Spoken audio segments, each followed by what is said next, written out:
Hey, welcome to Guitar Knobs, the guitars, gear, noise, and nonsense podcast, hosted today by these knobs. Tony Dudzik, Pick Guardian. Rob Chafe, Mad Cow Amplification. All right, we were hoping, normally we've got Jared Brandon right there. Yep. He's out. He's in the process of moving to Tennessee, to Gibson, so he won't be with us tonight. But yeah, we've got Rob Chafe, Mad Cow Amplification, sitting with us again. He came back again, which is great. And we'll trick him into it next time again. Well, and, you do have him chained to the floor.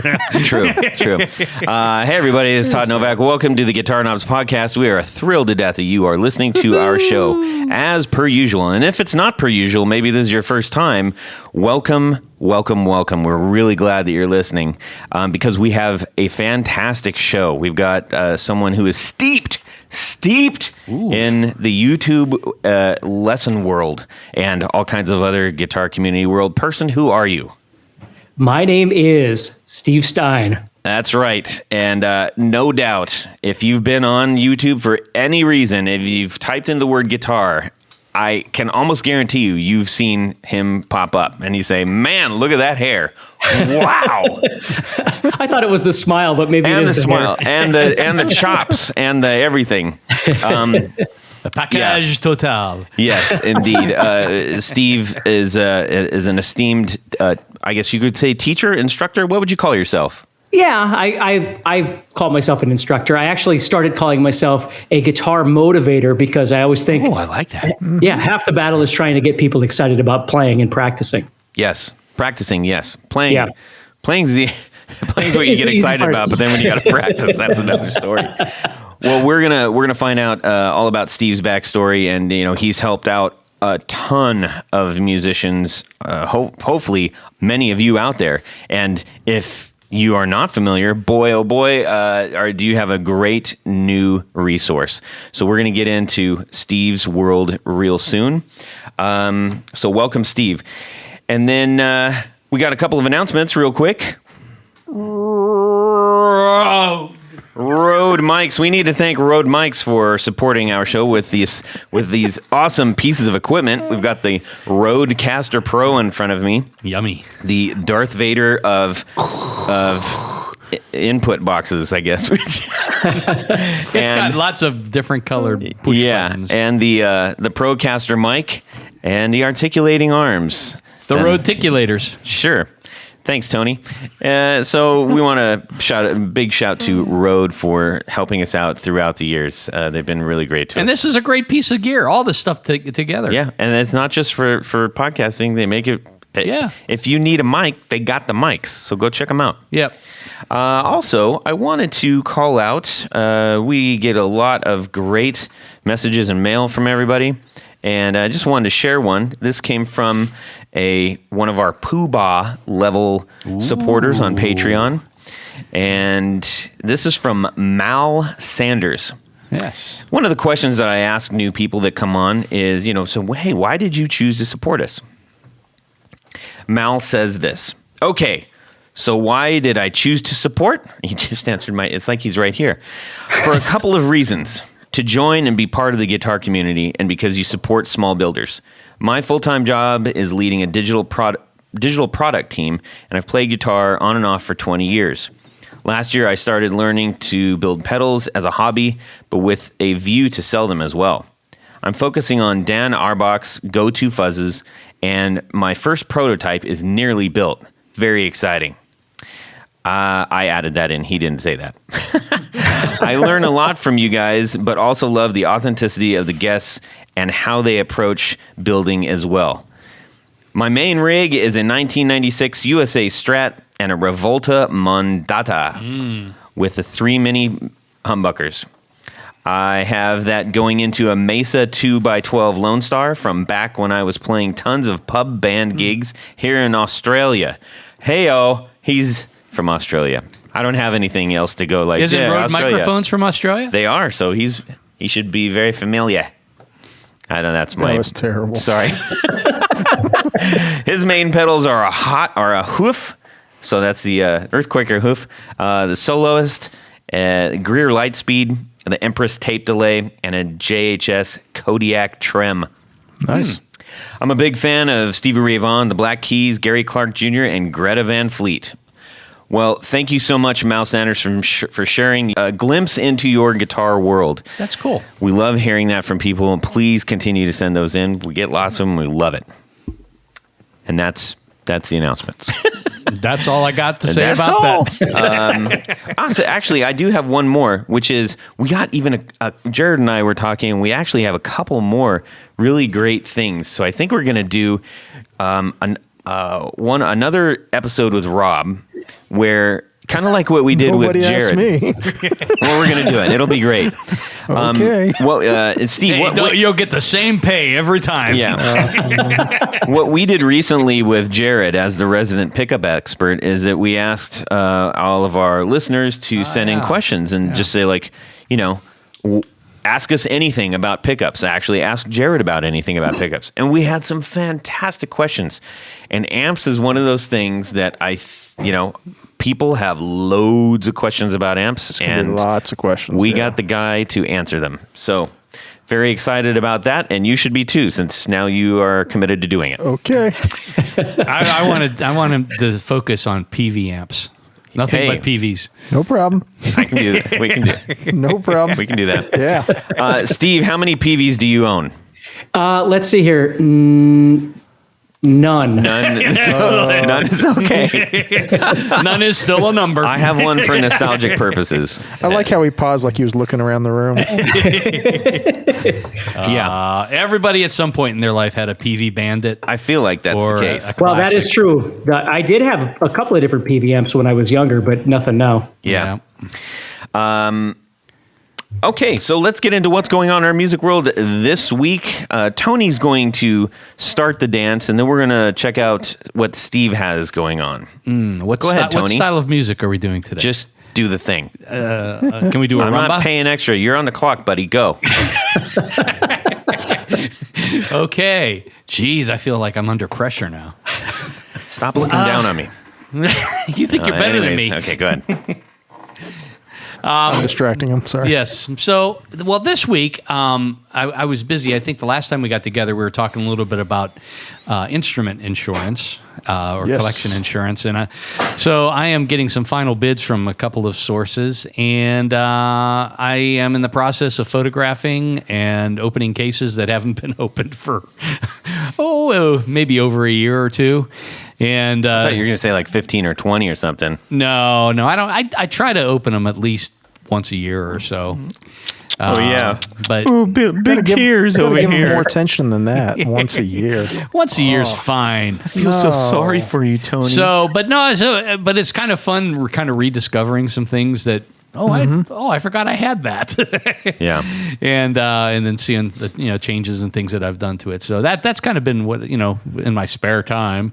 I'm just going through opening cases, photographing. And for Steve's edification, I don't know if you heard about this, Steve, but so the story was there was a gentleman out in California that had his entire collection of guitars and amps stolen from part of the blame is on him, is on one of those self-storage places.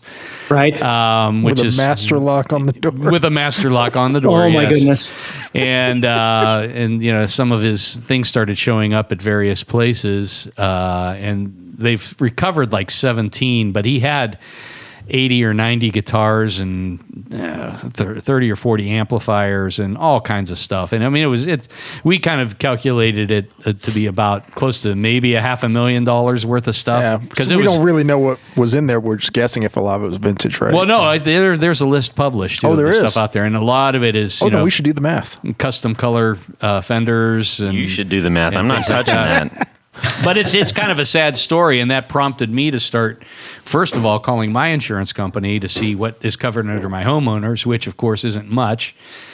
And my insurance companies actually suggested, there are at least 3 or 4 companies that's their specialty, is they for traveling musicians, they insure collections or touring gear and that sort of thing. So that's what I've been doing.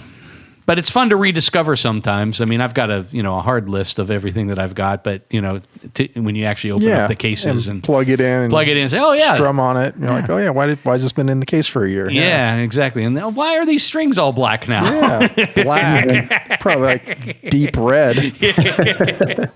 So that's what I've been doing. Awesome. Steve Stine, what's going on in your music world this week? Oh, doing what I usually do. I go live quite a bit, make a lot of content. I'm actually working on, ever since COVID hit, I was doing a lot of these sort of remote jams where I would get musicians from wherever in the world together. And then I would, they would send me their tracks and I would mix and master the audio and then the video. And I'm sitting on, I think, about 8 or 9 tracks yet or videos that'll be coming out. So this week I was doing some mixing of a couple of those songs as well. So nice. Excellent. Yeah. I'm sure, as we mentioned, quite a busy chap. Yeah. Are you sure you know how to work that? That was said with resolve. That video equipment. I mean, you seem like you may not have much video experience. Yeah. I spend quite a few hours a day with video equipment. That's for sure. Yeah, I can imagine. Awesome, Rob. How about yourself? Yeah, so I've got a handful of guitars I use to test amps. Your stereotypical Tele Strat, Les Paul, and then a SG with P90s. Anyways, all different pickups.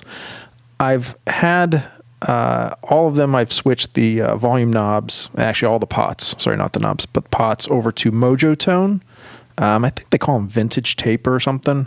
But anyways, I prefer the taper and the build. They're really smooth and just really great pots. But point of this story is I have not put on a treble bleed on any of those guitars because I want to be very traditional. So the Les Paul is the 500K pots, the correct value caps, but no extras.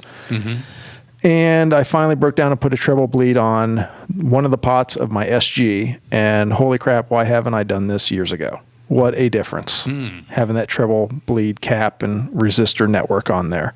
So that's my week, is when I get time, I squeeze one in and adding those to all those guitars now. On both the bridge and neck pickups? Both of them. Yep. Both of them. It is such a difference. I mean, the SG, I'd roll it from 10 to 9, and all the high end would drop off the cliff and yada yada. And as soon as I put that cap and resistor on there, just beautiful again. So I've done it to the SG and the Les Paul. Now I got to do the Strat and the Tele. So nice. Yeah, That's an outstanding story, Rob. it's much overdue. Thank you for sharing. How about you, Todd? What's new in your music world this week? Oh, let me tell you, people. So I've been doing these little, demos I hesitate even saying the word demo because They're demos. It's loaded because there's so many amazing demo people out there, and I determined to just say, you know what? I've got a minute. What can I cram in a minute? So that is the 1 minute wonder. I've been recording those with a Shure SM57, and it has been the whole time. I'm like, this kind of doesn't sound like how my ears are hearing it. But this is the go-to derp derp derp derp. And Rob and I were talking, and he said, "Hey, have you ever tried the Sennheiser E906, which is a pretty familiar microphone to a lot of people? You've probably seen it." And many a lot of demo videos. I've seen it popping up. up It's got the little a lot on E demos, on the front and a little square thing. Anyway, so he let me borrow that. I listened to my playback for, I don't know, maybe 10 seconds. And I was like, okay. Sold. And hit Sweetwater immediately. And I was happy because it didn't break the bank. What is the cost? Oh, I think it was $125. No. Yeah.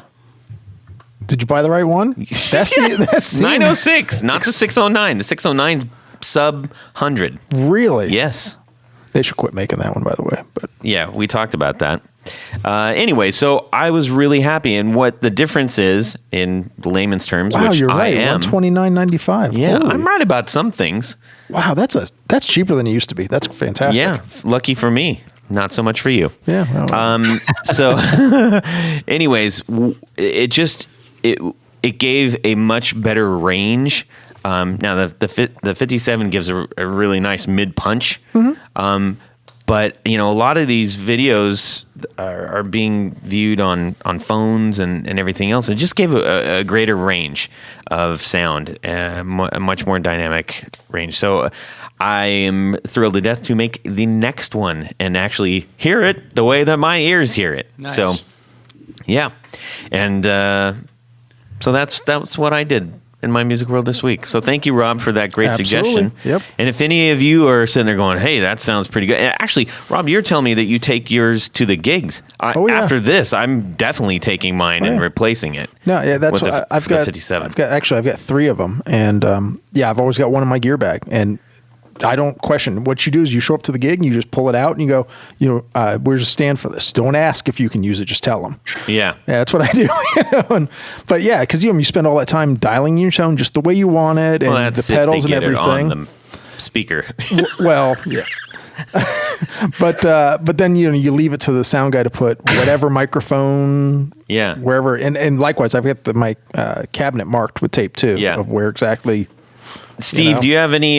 Do you have like a go-to for? I guess maybe what we could call easy recording or easy sound. Like in the studio, do you mean? Well, without like hardcore studio gear, thousands and thousands of Oh dollars. goodness, mics. no.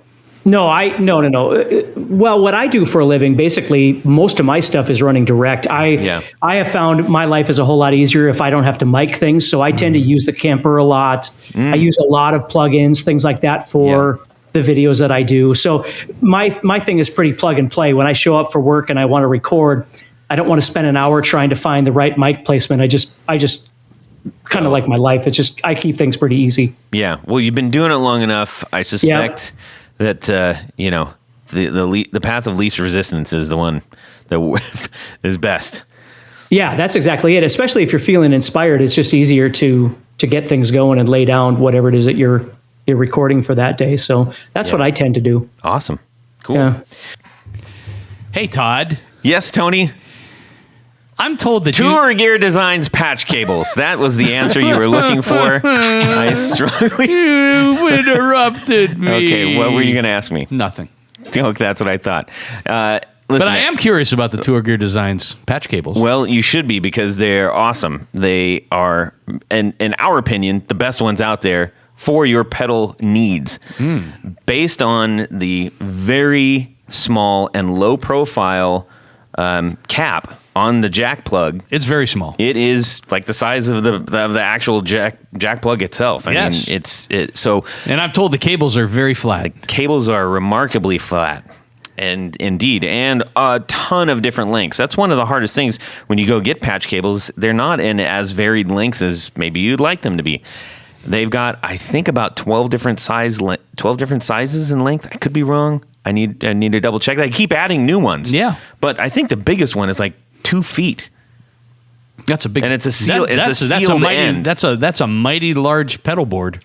Well, I have one running underneath from if you go top left over top right over to the left, then you got to zigzag down. That's where I run mine. So anyways, extremely handy and extremely cost effective. The smallest one they have, which is 3 inches, is sub $6. This is a sealed patch cable. Yeah. No problems. So make sure you go to tourgeardesigns.com/discount/the guitar knobs. You're going to save 10% off your order. Not the one cable, because I know you're going to get more. Just It's order a gonna bunch. happen. Just order a bunch of them.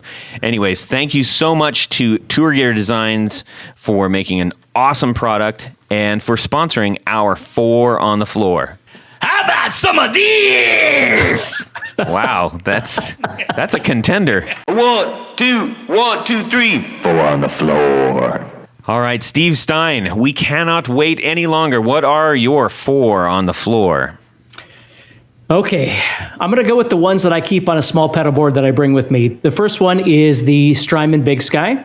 Mm-hmm. And the second one is going to be... No, just wait a second, Not Steve. so fast. What do you think this is? This is not the Indy 500. Yeah, you don't listen to this, in at the bathroom break, for Pete's sakes. You got to go into detail. Tell us what you like. Why the why? big sky? Well, the big thing is for me, most of the time, I don't use a lot of effects or anything. And so what's nice is to have something where I have a decent plate and a decent spring option. So I just load those into my first couple of banks. And for me, my reverbs tend to be really low. I'll run them usually about 15, 20%. And even for my solos and things like that, I've never been much of an effects guy, so I tend to run that a bit low. But that's my big thing is just having something where I have a really good plate and a really good spring available. I'm with you on that. I run a reverb barely even on just to give it that little bit of air, Yep. Ambience. Well, more air, really. What's the reverb, the TC Electronics one that has the tone print? Oh, Hall of Fame. There you go. See, I used to use that and I really liked it, but I liked the ability of being able to have both of those, the plate and the spring, available just at will without having to switch things, Yep. Well, and I mean, the Strymon has been mentioned many, many, many times for good reason, Right. And probably like yourself, I think the overwhelming majority have never gotten past like 3 settings or something like that. I have 192 settings, but I just use these 3. Reverb. Yeah. That's me too. But it sounds great. That's the big thing. Well, that's the thing is, and sometimes, lately I've been kind of looking into the possibility of getting, I think Keeley's got one that's a delay and a reverb in the same pedal. Caverns. I have that. There you go. That's the one. It sounds great. I haven't checked it out yet, but I really would like to look at that one too. So as the older I get, the less I like to haul anything around. So the less pedals I have, a 212 versus 2 412s. And, back in the day when I used to do the Rockstar thing, I don't do that as much anymore. So, Well, that is a good selection. What do you got for number 2? Well, it's going to be another Strymon. It's going to be the Timeline. So that's one of the other ones that I mentioned many times. Yep. So for me, the ice delay, I really like. The dual delay I use all the time. The ducking capability, which again, I know Keeley's got that as well, but I really like that for different solos that I use. Can you explain the ducking for those that may not be familiar with that? Sure. Basically what ducking is that when you've got it active and you're playing, it keeps the signal of the delay out of the way until it realizes that you're not playing anymore, and then the volume comes up again. So, aha. See? Everybody, hopefully somebody learned that right there. And if everybody already knew that, well, there you go. It's affirmed. How about number 3? Okay, so number 3 would be, this is the pedal I would take if I was traveling. I'd bring the Rev G3. So for me, because I play in a lot of hard rock and things like that, it's nice to have that pedal available if I have to play in somebody else's rig that I'm not familiar with. And, maybe they don't have enough gain or something like I'm comfortable with for whatever it is I'm doing. I tend to use that G3 for that. So is the G3, is it like a TS9 kind of thing or a clone? Yeah, it would be more like a TS9, but it would have a lot more gain capability than that. Cool. Is it like just a single tone knob or 2-band EQ or cool? Yep, it's just single, yep. Okay, so. Yep. Well, how about the number 4? So my 4th one would definitely be the Morley Bad Horsey, the first version of that doesn't have the buttons or anything. It's just you push it, it comes on, you let it go, it shuts it itself off. So now, what about the Bad Horsey beyond maybe what you just said? I mean, there's a load of wah pedals out there. Okay, well, the big thing for me is that it's got a really wide wah, and what I tend to do, I don't use a wah a lot, but when I do use it, I use it more where, you press it down and you kind of hold it there and, it's not big wahs. It's just really getting that high end frequency. Mm-hmm. And what I found was when I used to tour, if I brought the old school Crybabies and stuff, I could never tell whether the pedal was on or off because you got to click them. Yep. And of course, everything's so loud, now they have lights and stuff like that. But back then with the Bad Horsey, what I really liked about it was that, again, it was wide enough to, you could hear it through my guitar tone. And when I let go of the pedal, if I was, running around on stage or whatever, it automatically shut off, which was a good convenience. Right. That is something that I have not liked about wah pedals. I always found frustrating. I never could have found something like, how are people like, that is a really hard click, and you clunk, clunk, and you have to get that on and then find your spot that you want. Oh boy. That's why they made the auto wah. Yeah. Very cool. All right. Well, knowing that you have, all kinds of fantastic digital equipment that you can go to, that is a pretty respectable 4 on the floor. So thank you for sharing that. Yeah, thank you. Gentlemen, we are going to begin the interview with Steve Stine. Begin interview. Yes. Now, just so I can get this clear, and we're going to send people to all the places that they can check you out while they're listening here.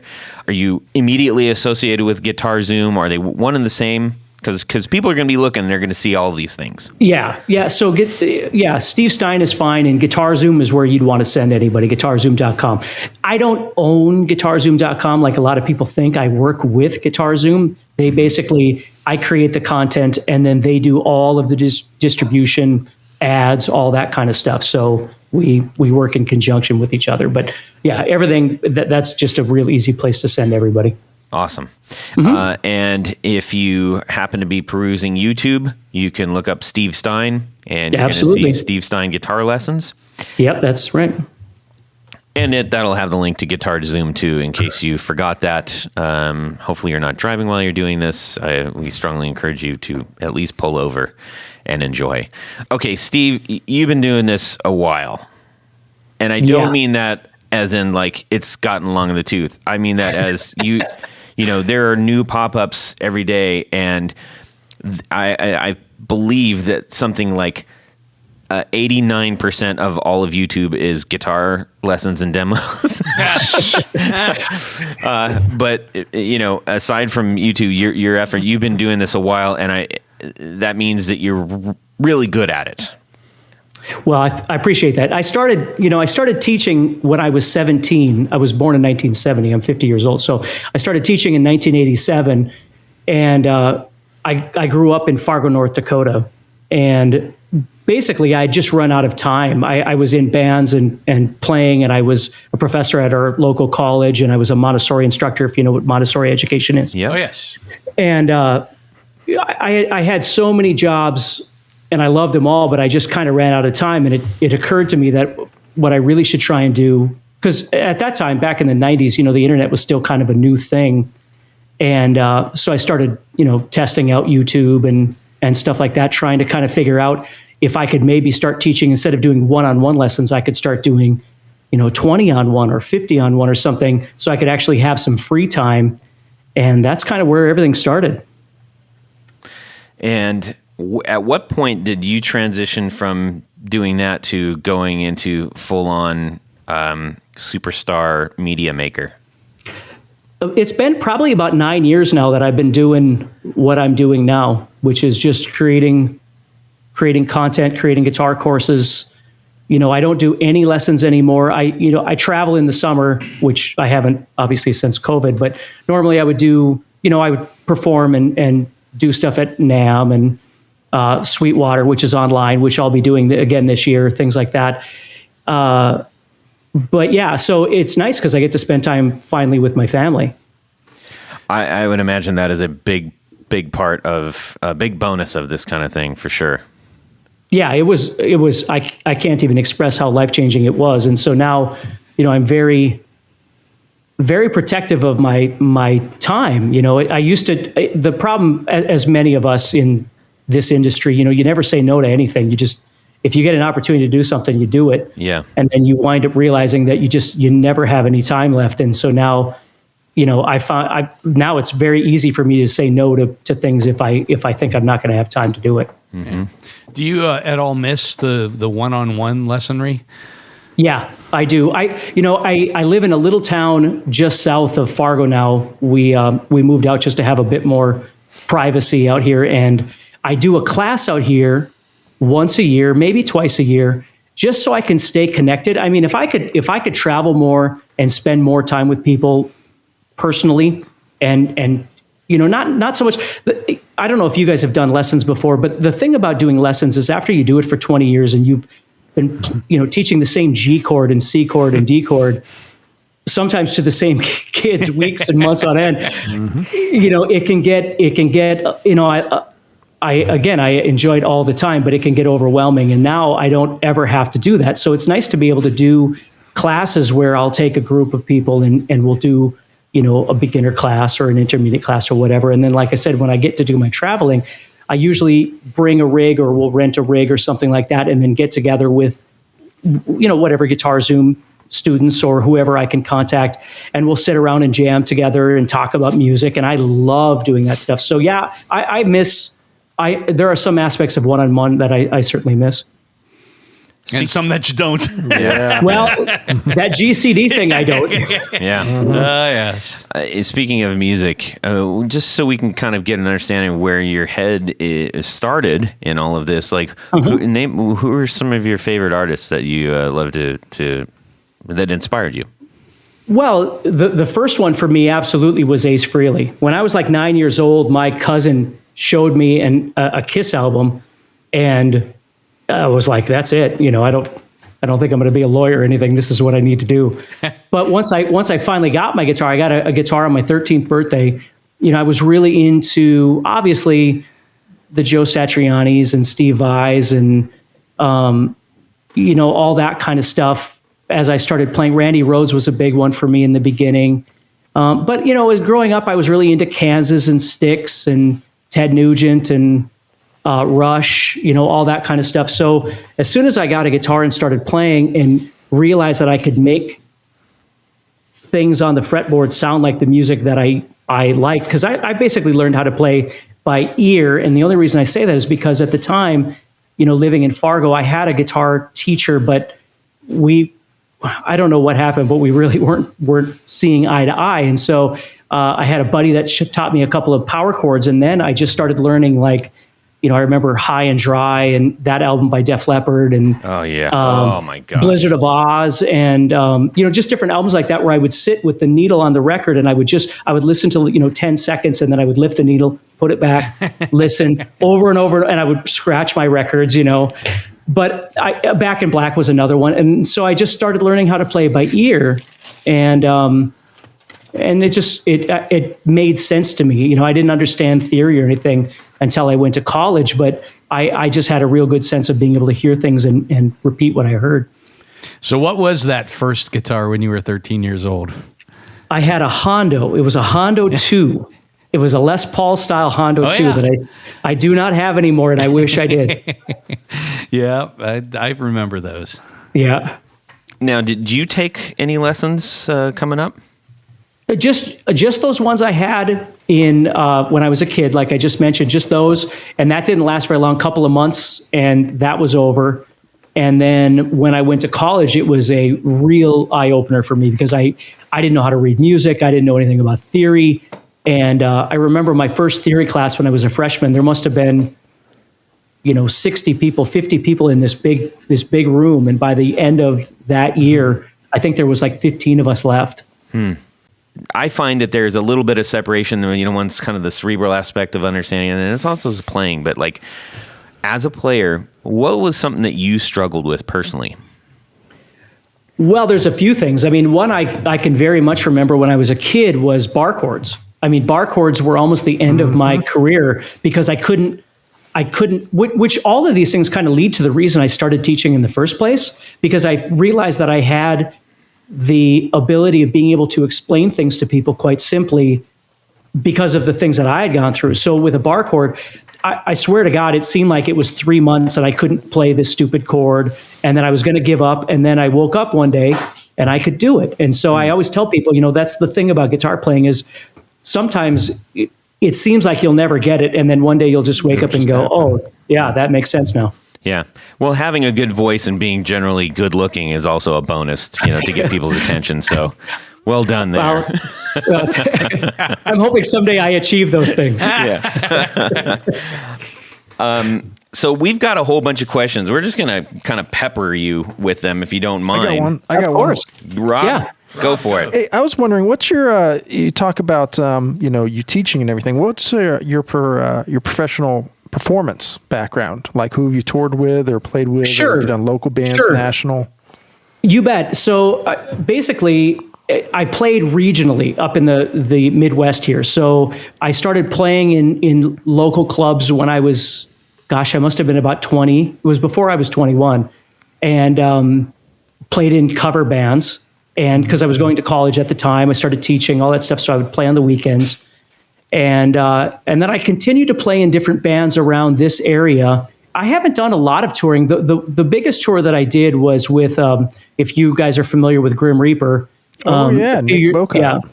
Yeah. So Nick and I are good friends. But before I even knew Nick, I became friends with Steve Grimmett, who was the singer of Grim Reaper. And he was actually, I was the best man, or he was the best man at my wedding. I was the best man at his wedding. Oh, very but cool. So when they came over to the States this last time, I toured with them.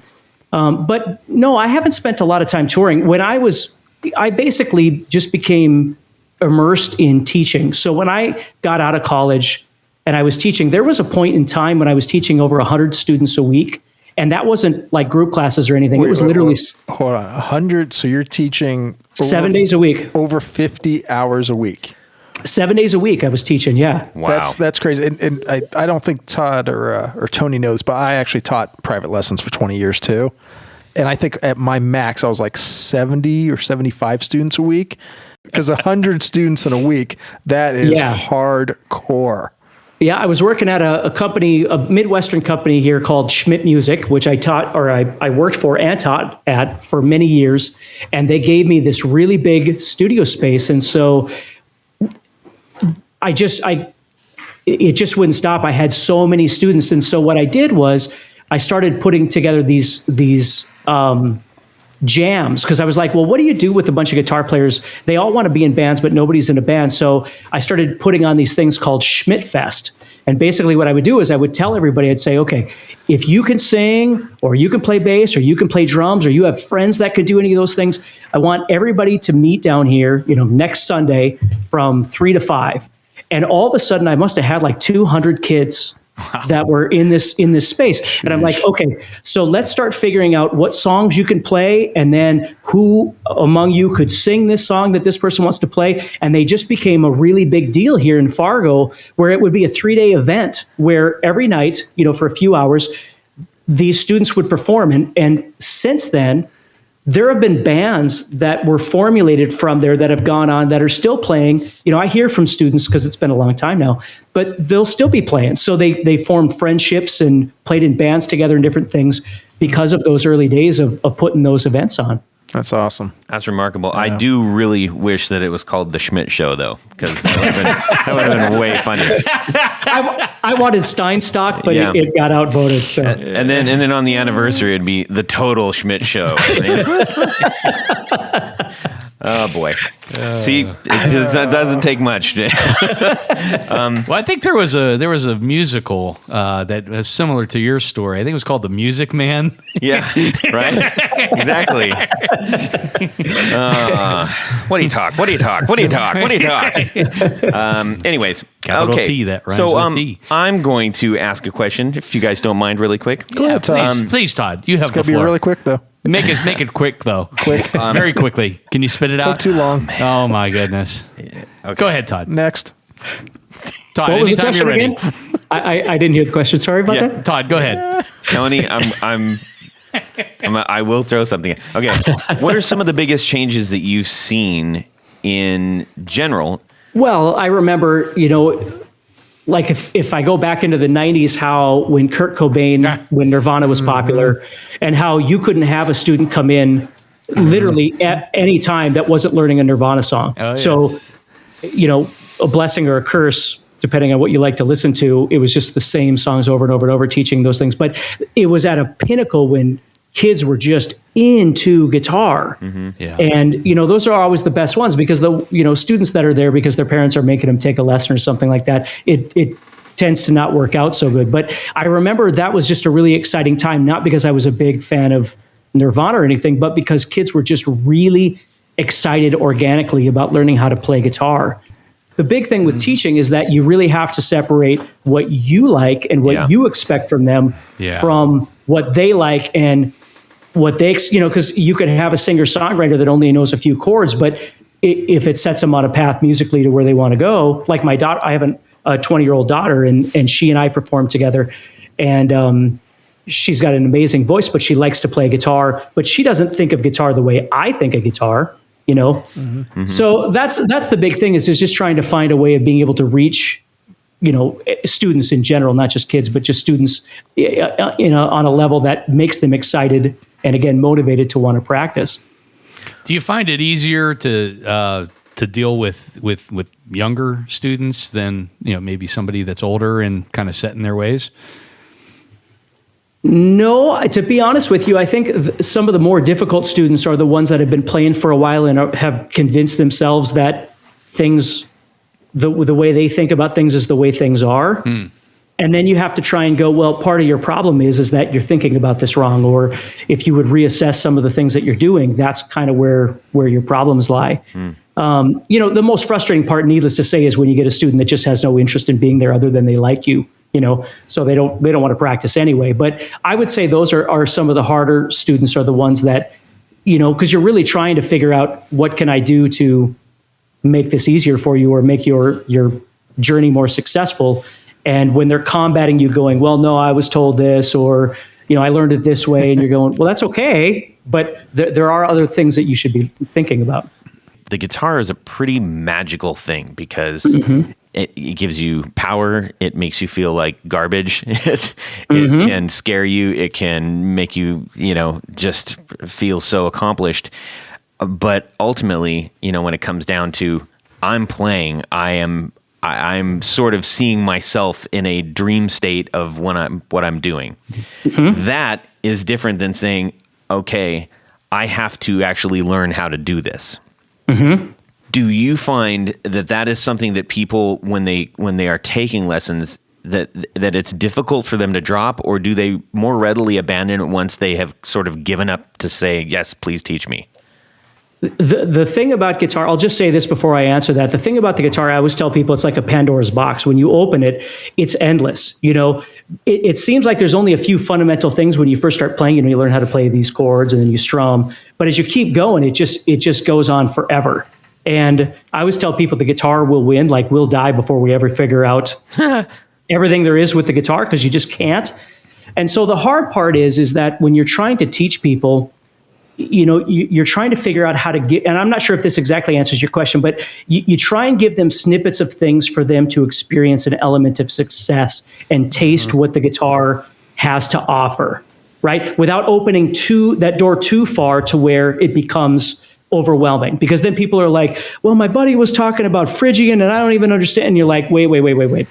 There's no reason to even be worrying about that at this point, because all you're going to do, and this is the positive and the negative of social media, namely like YouTube, is that, yes, it's wonderful because you can go on there and you can find all this information, but it's terrible because you can go on there and find all this information. Yeah, exactly. Right? And then it's sort of like, I felt immediately overwhelmed. The minute I was like, this is awesome, I like doing this, I want to do this. And then I opened the door and I was like, it's like, cool, just count the grains of sand on the beach and you will be a guitar player. Yep. Well, and that's the thing is that's the problem with it. And when you're, I was just talking to someone earlier today about this. If you're already an established player and you want to jump on YouTube because you want to learn a new pattern or a new sequence, or you want to learn, a concept or whatever, you've already got a bunch of those building blocks in place. So it's not going to deviate you. But if you're a beginner, you don't know what you don't know. So you go on there and it says beginner guitar and you're going, oh, well, I'm supposed to learn. I remember having students that would come in and, they're absolute beginners. And I say, so what kind of stuff have you learned, or what kind of stuff do you play on the guitar at this point? And they'll go, well, my teacher taught me how to play a G major scale. And then they play me a G major scale. And I would always think in my head, well, what good is that doing this kid when he can't even play a song, but he's got to learn a G major scale? Like, there's picking involved, single note picking, transition from string to string, and just the concept of what are you going to do with a G major scale? It's just one of those matter of fact things that you teach somebody because you're supposed to teach them that, versus, and again, this is just my own take on this, but if I could take that kid and teach him something that he can relate to, he's probably going to practice more because he's making an actual connection. Yep. Hey, Steve, I think we're the same kind of age group that we were the ones taking over from the old guard of teachers that were, they have to teach from a method book. It has to be done this way. The Mel Bay system. Right. I have never used a method book in my entire life of teaching. The only time Never. I would use it would be the really, really young kids where they literally don't have a favorite artist yet, the 5-year-olds or whatever. Sure. I would use, but then, as they grow up, but yeah, I think we were of this the same age group where it's like, okay, what bands are you into? How can I connect with you to make you want to practice? I mean, that's right. Yeah. Well, get this. Like you said, So, with goals. That's right. So I'll tell you this. I told you I started learning guitar at 13, and I did. But I did have an experience when I was 9 years old where I got an acoustic guitar from my uncle, and this thing was, it could have been used as a bow and arrow. The strings were so far away from the neck, but I didn't know any different, right? So I'm trying to learn, and that's what he gave me. He gave me this Mel Bay book. Well, I had nobody to teach me, and I'm trying to read this, and I'm trying to figure out what the heck a chord chart is, and what is a G chord.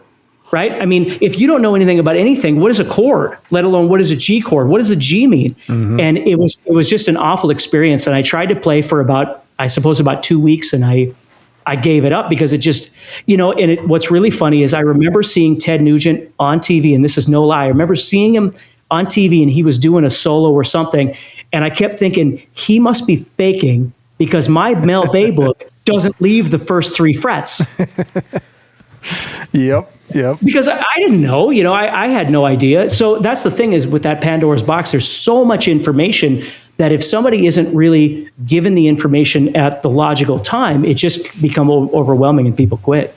Well, yeah, and I know when I was teaching, the internet was started really hitting when I was probably doing it for maybe for 5 years or so. But I started having the influx of students, as I'm sure you did, where they were coming in going, "Hey, look what I just learned from the internet," and where they'd start sharing this information. It's like, "Oh, well, you skipped A, B, C, and D and went right to G, and you don't understand what you're doing." That was actually me. And you learned it wrong, and right, all those things. So I'd kind of segue into what you're doing now. I watched a couple short snippets on YouTube of you, and I'm going to guess here that you're trying to put it into a organized and directly useful way.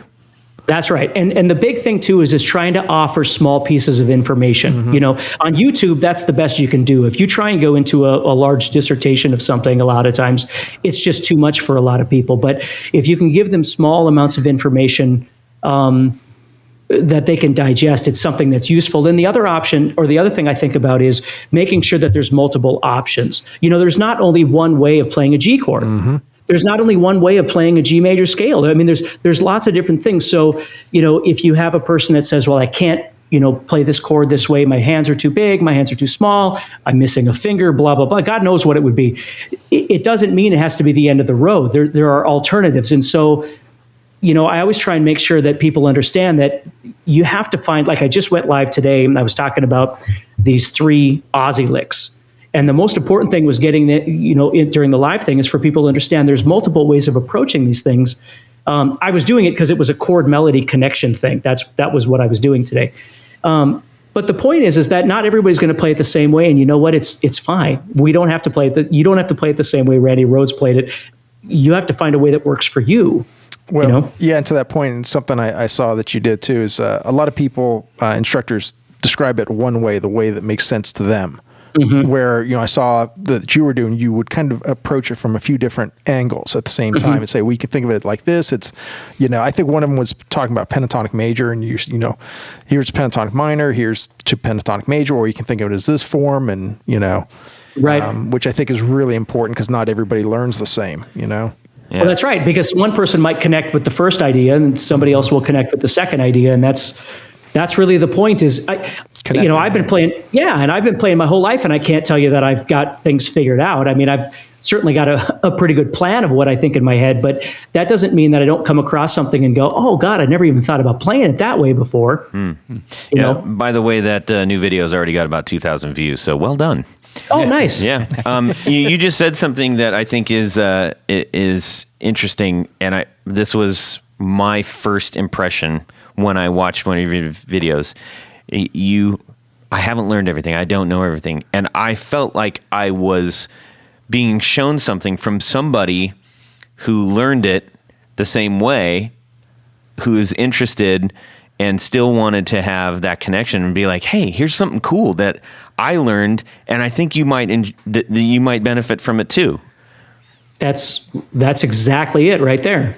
And the point is also, you know, and again, I'm not trying to be weird about this, but there's no reason why you can't make somebody feel good about the information that they're learning, so they can look at you and go, wow, I believe this guy. You know, I sense that he's trying to really help me. It isn't just for an alternative motive or something like that. But, you know, that to me is, listen, I'm going to live and die a guitar teacher. That's what I do. I love to play on stage, and I wish I could do it more. But if I had to do one or the other, I would never give up my teaching.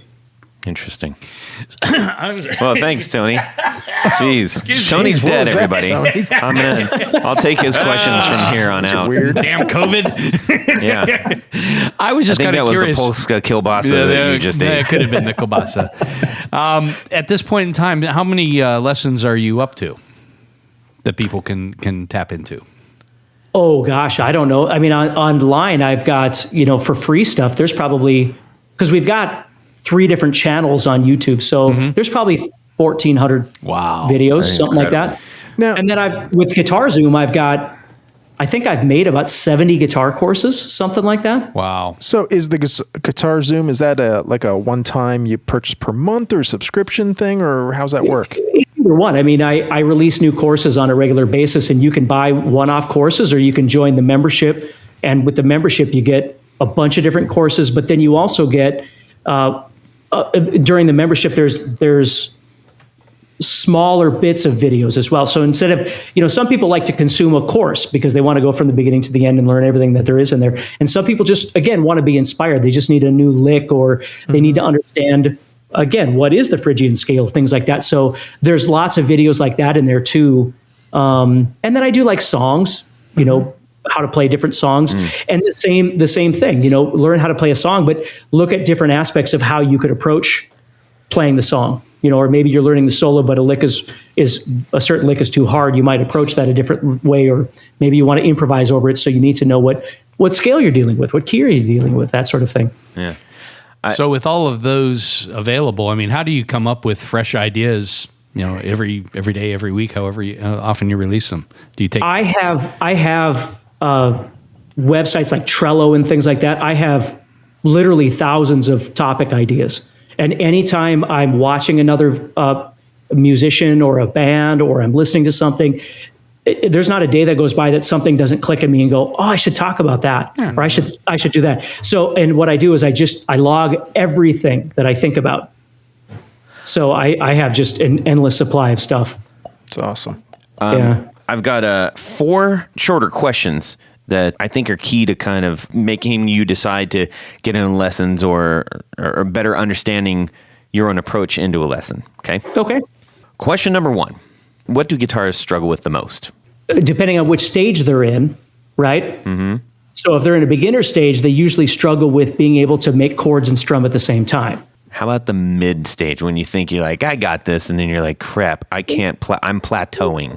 It's usually speed. I mean, if we're talking a technique, it's usually, and it doesn't have to be like shred speed, but playing fast enough to be able to play songs that they like, you know, alternate picking, shifting strings, things like that. That's what most people struggle with. Okay. On a theory level, it winds up always being modes. Like, people just fall apart when it comes to modes. Yeah. That's, you know? I took algebra 4 times and never passed it. So that as soon as I start hearing that language, it honestly, it just rattles my cage. Well, and you asked earlier some things that I struggled with when I went to college. Again, I didn't know how to read notes. I knew nothing about music theory. So it was an eye opener for me. But I remember when my guitar instructor in college first mentioned modes, and either he didn't describe it well, or I wasn't listening, and it very well could have been I wasn't listening. Or both. Or both, yeah. But I remember being terrified, because I was like, God, I just learned all these major and minor scales, and now I got to learn modes. And in my mind, I was thinking, well, this is like, 78 scales I got to learn, or whatever it is. And never realizing that they actually just all come from the same. Yeah. And see, I didn't realize that. So that's another thing that is always fun to teach people is I always tell people modes are so easy, they're hard. You know, I haven't opened this door up yet, but subscribe for. I'm sure he's got a lesson. I know, right? but you know, like think about when we first got like when the iPods first came out. It was like, how do you do this? How do you turn it on? What is it? I don't understand. And it's like, oh, you just push the button and it opens everything up. And that's kind of based on how you're talking about this. You know, maybe that's a way for me to put it in my brain to where I could actually maybe learn that. You know, and what you could do is if you get time, if you go on YouTube and you type in my name and you type in modes, there's a video on there that's got, I don't know, 1 million views or something like that, that is about modes. It's a live thing that I did. And it's a great, easy introduction to understanding how modes work. It's not the whole story, but at least it gets you on board and doesn't cost you anything. I'm going to commit to doing that. Hey, Todd, real quick, what was your last question again? Because I had... The last question was, what do guitarists struggle with the most? Oh, yeah. Hey, Steve, tell me if I'm right about this. What I found for all my students, generally any age group, it was organization and time management. Absolutely. And that's still something that is a struggle, is getting people to understand. And now we live in a world where everybody wants to multitask. And you try and explain to people that multitasking is a myth, right? It is. We all do it. Well, but the truth is you're giving less to each thing than you could if you just focused on one thing. And so learning how to focus when you practice and really having goals that you're trying to achieve are really important. I don't know how many times I would have a student come in and he wasn't making the progress he should have been. I'm like, okay, are you practicing 5 days this week, 30 minutes a day? He's like, oh yeah. I was like, describe your practice. And he's sitting in the living room with the TV going on, and it's like, dude, you're doing everything but practicing at that point. That's right. You know, I always tell people practice on the days that you eat. Yeah, that's good. So, what are some of the biggest mistakes that players make from your perspective? Well, it depends on where to go with that. I mean, I think one of the mistakes that people make is that they spend too much time in the micro thought and not in the bigger picture. Like, you know, you spend 3 years trying to master the crap out of this speed lick that you're learning, instead of having spent time with other musicians and maybe formed a band and made music together. Maybe it wasn't exact and maybe it wasn't the fastest song on the planet, but you're living a musical life with other musicians or other friends. It doesn't have to be perfect to move forward. That's right. And getting caught in the weeds, you know, just people always getting caught in the weeds with certain things. You know, they're learning a song and then all of a sudden they get to measure 7 and now that measure has derailed them for the next 6 months, where maybe you just weren't ready for that measure 7. Maybe there's a million other things you could be doing. And if you come back to that 6 months later, you're going to go, oh my God, that was really easy. Awesome. All right. I got 2 quick things. What most commonly makes people quit? The lack of motivation. They're not finding a connection. And again, you know, I'd mentioned the 90s with people being really into it. We moved forward 10 years, and now all of a sudden you've got a lot of kids that, and again, I don't mean to just talk about kids, but you've got a lot of kids that aren't making a connection to music that's guitar driven. So now they're sitting in the studio with you and you're trying to teach them chords and you're not really finding music that they can even listen to or that they're interested in listening to that really even has any kind of guitar thing. We grew up with riffs, right? So you heard a riff and you went, I want to play that riff. Well, now all of a sudden we're dealing with music that isn't really riff based anymore. And it's just chords and things like that. And so I think that's part of it is you need to find a way of keeping, well, not you necessarily, but the student needs to find a way to stay motivated. And part of the way to do that is to find a proper teacher that can keep them motivated. But you know, you have to have a love of music with the instrument in it. If you're trying to learn how to play guitar and all you're doing is listening to hip hop music, it's really tough to make that connection. I was just going to add on to that I think that if you are playing new stuff, it's interesting that you touch on that because I have this conversation with my kids and other music enthusiasts, which is it's the age-old thing of like music's not as good now as it used to be. Well, and that's not exactly what I'm saying. It's true. But as a guitar player, I think you have to be able to sit with yourself, making a connection with the music that you're playing. Well, and that really is the magical element. Is if you think back when I was a kid and I was listening to music, because I was an avid music listener. My parents listened to a lot of music, a lot of diverse music. And so when I started playing, what you're saying is exactly true. When I could take the riff that I had heard 500 times because I love that song, and all of a sudden I could make it make sense on the fretboard with my fingers, it was the greatest feeling in the world. Like I needed, it was like a drug. I needed more of that. So at this point, I'm not thinking about theory. I'm not thinking about speed. I'm not thinking about whatever. I'm just making an honest, raw musical connection to something. And I think I still think that's the most important thing, is whether it's guitar or whether it's, somebody playing another instrument. I mean, guitar is all I know, but even if it's somebody learning how to sing or learning how to rap or whatever, if you can make some sort of connection to it that's real, that's what gets you hooked forever. But you got to make that connection. The other night I was, it's usually when I'm getting ready to shut the guitar down that I end up kind of like stumbling on something that's very interesting. So maybe I should just turn it on and then shut it down, right? Yeah, every and not 5 minutes, waste all the time in the middle. It's like a basketball game. Really, just get to the last 2-3 minutes, and that's what it's all about. But I found myself, as I often do, playing this riff that I came up with, and I'm like, man, I've been playing this for a half an hour, and I want to play it for another half an hour and another half an hour after that.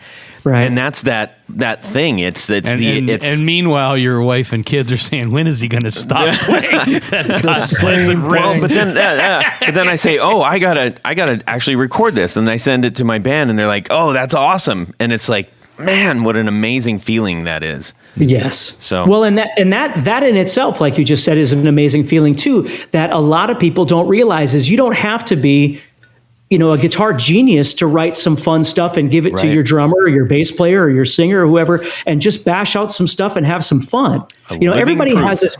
Yeah, social media has made everybody so worried about saving face. Everybody's got to be so good at stuff before. And it bums me out sometimes because, again, people are missing out on the realism and the fun of what this stuff can be if you stop worrying about trying to be, the best player on the block. And I'm being a hypocrite by saying that because when I was growing up, I was trying to be the best guitar player on the block. I think you can want to be that for yourself, but you can really only compare yourself to yourself. That's right. And not, the thousands of people that are on here.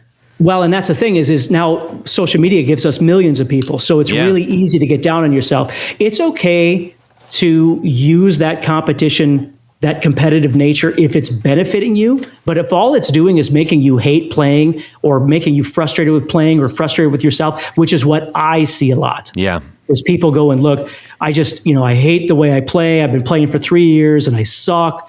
And you're like, look, I don't think you suck. I haven't heard you play, but I think it has a lot to do with your perspective on what you expect out of yourself. If you stop, like he said earlier, if you stop and look at how much time you actually spend really practicing, really focused on what you're doing, and sometimes it's not easy. I mean, if you're 40 years old, you have 3 kids, you have 3 jobs, one of the jobs requires you to travel. It's not always easy.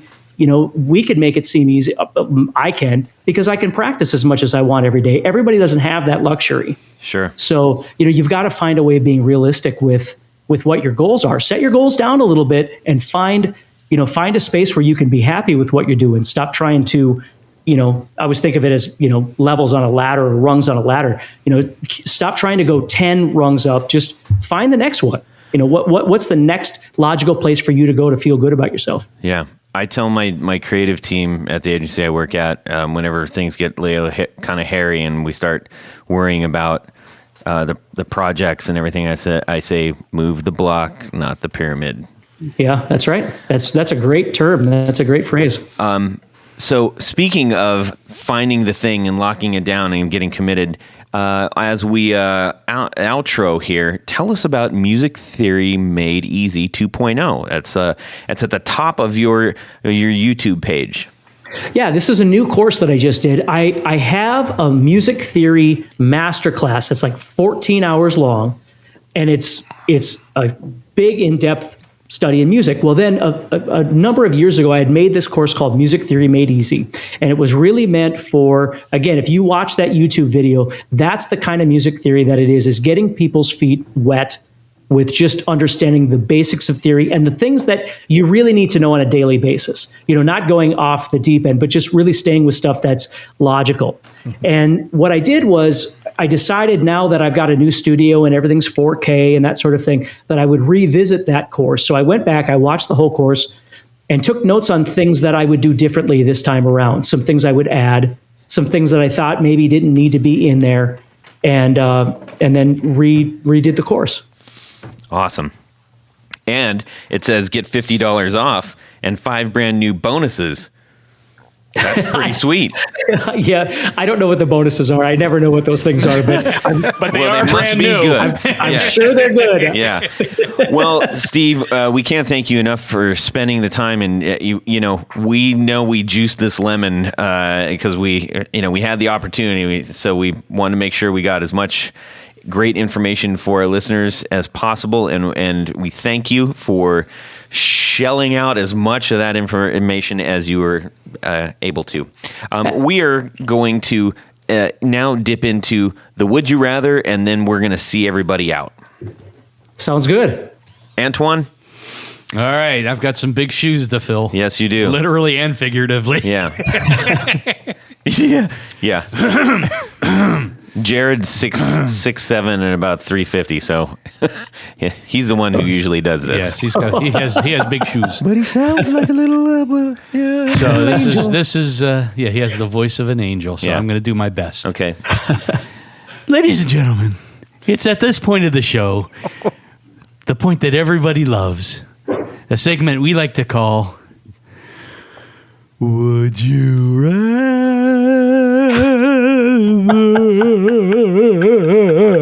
That's about right. That's pretty good. Until you lost it at the end. You just couldn't make it. I Jerry Lewis'd it. Yeah, you kind of did. Hey. Okay. This week's Would You Rather is brought to us by John Jackson. Yes. One of our executive producers. Friend of the show. Indeed. So you're walking down the street and you spy a store that you've never noticed before. Oh. It's an old-timey pawn shop. I'm intrigued. Old-timey. You peer into the window, and it's like all this stuff. I like to go to places to see completely useless things. Well, in this case, not everything is completely useless, because you notice tucked up in the corner is this very old guitar. Oh. And it's got dirt and grease and grime, and it just looks really, really bad. But you pick it up anyhow. It's kind of cool looking. And you rub it with the sleeve of your shirt. Get the dirt and grime off. To get the dirt and grime off, just so that you feel a little bit. You don't get tetanus or anything like that. All of a sudden, whoosh, a genie appears. Oh, a guitar genie? A guitar genie. Okay. Now, this guitar genie has some limited powers, because normally, the routine is you get 3 wishes. Yeah. And, of course, one of the wishes can't be to wish for 3 more wishes. Right. But this genie says, look, I've had a long day. I've been stuck in this guitar for the last 50 years. You get 1 wish. Boy, what a neck ache. But the limited powers of this genie are actually kind of cool, because you get a choice. You get a time travel back to London, England. Ooh. In one of 2 decades. Oh. 1967 or 1977. So he's a rock and roll genie. Oh, well, obviously he's a rock and roll genie. Holy mackerel. So would you rather travel back to jolly old London, England in 1967 to see a one-night only show? Or in 1977 to enjoy the nightlife and the sounds and the such sights? A good question. It's a very good question. Okay. It is good. Tony Baloney's going to kick it off. and then we're going to go to Rob, hit Steve, and then I'll finish it up. Okay. All right, Tony. Well, this is a very tough question as I read it, and I was like, oh, wow. So I was just barely too young to do the 1977 stuff in person, but I love the music from both of those eras. You know, in 67 in London, you'd have Pink Floyd, which they were known as the Pink Floyd back then, amongst other bands at the beginning of psychedelia. Jimmy was there. Jimmy who? The Jimmy. Jimmy? The Jimmy? Yeah. Jimi Hendrix. How about Jimmy Page? Jimmy Page was there. He was, he was in the Yardbirds then. And then in 77... there's a slew of... Oh, yeah, I mean, that's... Pick your act. Yeah, and then, you know, I mean, the Beatles would show up at various shows and stuff like that, Lennon, McCartney. But then in 77, you had Fallout from the Sex Pistols. You had The Clash in full bloom. Yeah. All the other cool bands. The Ramones would have been probably over in London at that time. That's right. Adam Ant was starting out. In 77? Right after all the Sex Pistols stuff, they went. No kidding. Susie and the Banshees, all those guys. They're all there. All came out of that. Generation X. Yes. From, Billy Idol fame and all the, I mean, that spawned. Yeah, that's right. 77, 78. Yep. That was like a watershed year. A rock and roll explosion. So I think. I think if I had to choose one of the two, I think I'm going to do the 1967 because in my younger years, I was still able to see the Clash live. I saw Gen X. No, I didn't see. I saw Billy Idol live. That's almost Gen X. Yeah. And a bunch of the bands that were still together from the late 70s from the UK. So I've seen some of that, but it would be really cool to be in that scene at that time. But in 67, I really wouldn't have had an opportunity to do that. So I think I'd like to do that and just, that would have been like the whole Austin Powers thing too. Yeah. Yeah, baby. All right. So I'm going to 67. Okay. Rob? All right. 77. Because of the location. UK. For me, 67, if this was anywhere in the world, because I think a lot more is happening in America for a lot of yeah. It was almost a harmony. Like the late 60s, mid to late 60s. Well, Yardbirds. Absolutely. Where's Motown? Talk about music. That's in Detroit. That's what I mean is holy crap, the late 60s. Uh-huh. That's right. But anyways. True. Okay. But being UK, 77, new wave of British heavy metal, that's right when that was starting. Oh, the music scene in the U.S. in the 77 was just miserable. And over there, you had Iron Maiden, Sabbath, and come on. It's Priest. We could do this forever. Yeah. 77. Yeah, well, Steve's chomping at the bit on this one. So there you go. Do I even need to answer, really? All right. So we got a 67, a 77. We're at odds. We're usually in agreement on stuff, so that's odd. That's okay. Yeah. I don't mind you. Okay, Steve, enlighten us. Wait. I'm gonna tell Tony what I think you're gonna say. Hang on. Okay. Okay, go ahead. I think you're wrong. I would, as much as I love the bands from 67, I would absolutely go with 77. Because we're talking Sex Pistols, The Clash, The Stranglers. For me, the Ramones are one of my favorite bands. But then you go back and you've got, Iron Maiden with Paul Di'Anno at that time, early Judas Priest, stuff like that. So that stuff was, again, I love stuff from the 60s, like, Pink Floyd and stuff, but I would definitely go with 77. Okay. Well, I think Tony's going to be on an island all by himself again. No, I think Todd's going to be on there with me. No, are you kidding me, dude? I've got a Clash tattoo.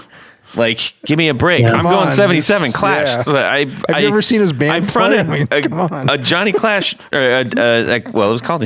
I fronted a Clash tribute band for like 6 years. That's awesome. Tony, how well dost thou know me? That's not real English, or even bad English. It's terrible. Anyways, yeah, absolutely. Are you kidding me? It's Tony Island one more The time. Clash.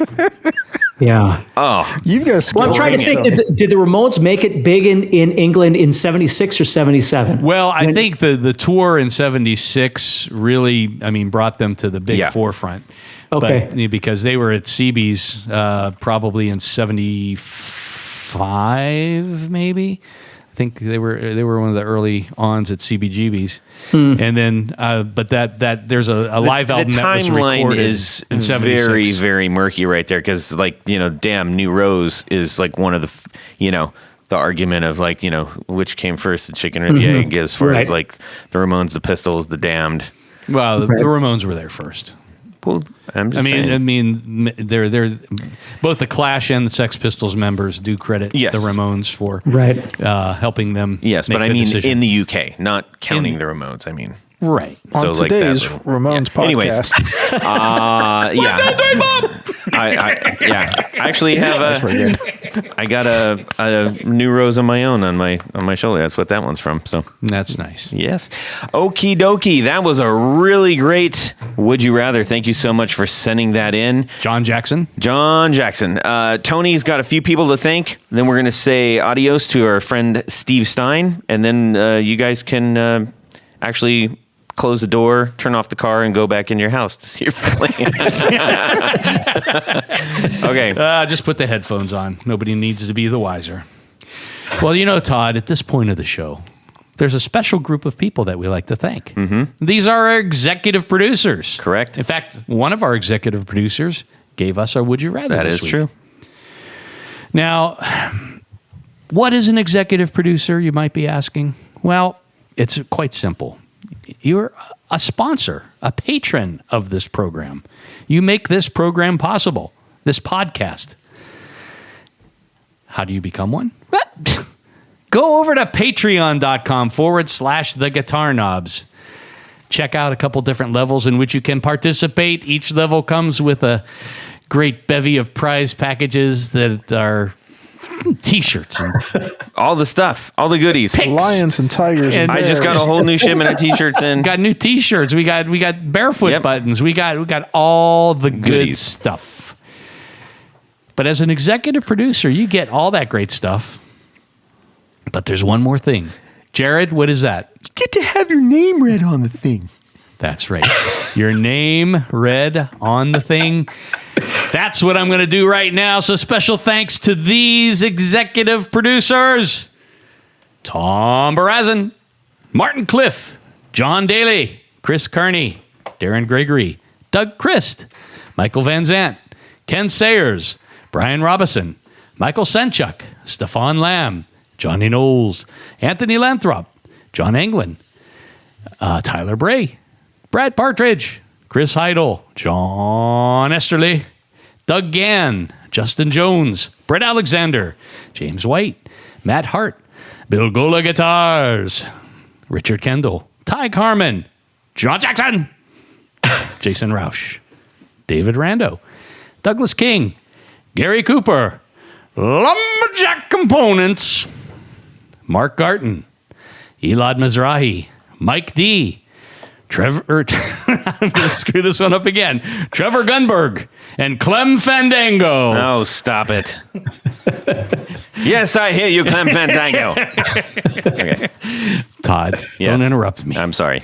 Because in addition to these executive producers, we have a special group of executive producers. We like to call them our Grand Poobahs. That's right. And what's even more exciting, this week, we have a new Grand Poobah. Oh, bring it. These guys hang out on the penthouse suite.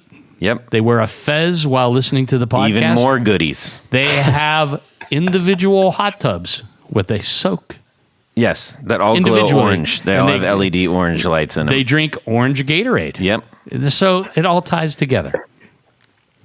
So special thanks to these Grand Poobahs. Jonathan Jeruzik, Corey Nagro, David Kaminga, Science of Sound, Cody Foster, Sean S.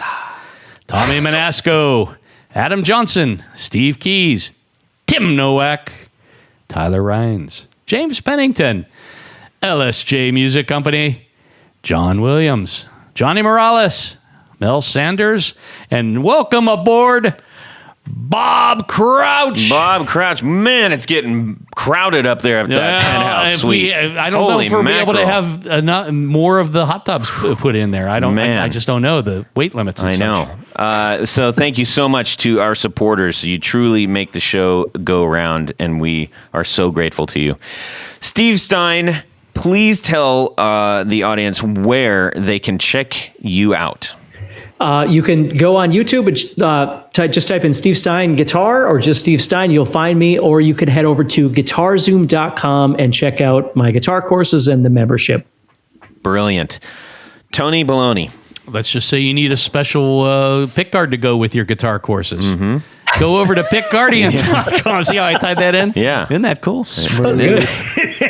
Yeah. Pickguardian.com. Check out some of the stuff I have available for sale. But by and large, what I do is custom work. Your guitar needs some new bling. Blingy. Yep. And Tony can do it. So shoot me an email at info@pickguardian.com. You got to make one for the guitar that Chase is building me. Well, of course I will. Yeah. I always do. Awesome. Rob Chafe, Mad Cow Amplification on Instagram, Facebook, or .com probably goes somewhere, so you ought to check that out. Yeah. So that check out what amp repairs and little crazy things that he's finding in amps. I like his Instagram stuff. It is the electronic equivalent of on Instagram when the guys are on the shores in England with the little hammers and they're opening up like the rocks and the little fossils are in them. I thought you were going every single time. This. No, it's like it's a thing. Anyways, you can email me Todd@theguitarknobs.com.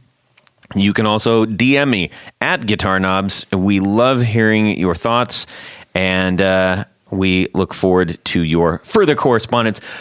Steve Stine, thank you so much for joining us tonight. Thank you so much for having me. It was a blast. Awesome.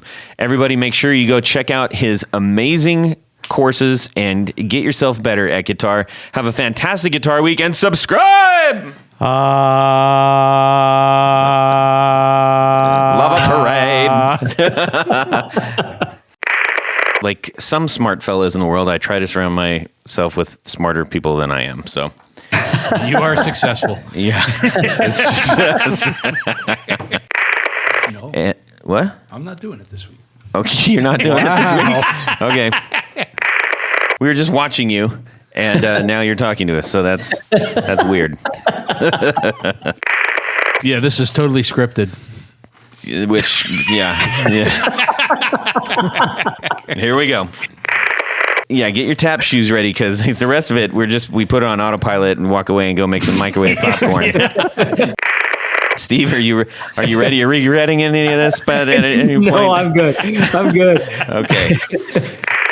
Custom pick guards to the stars. The Prince of Plastic.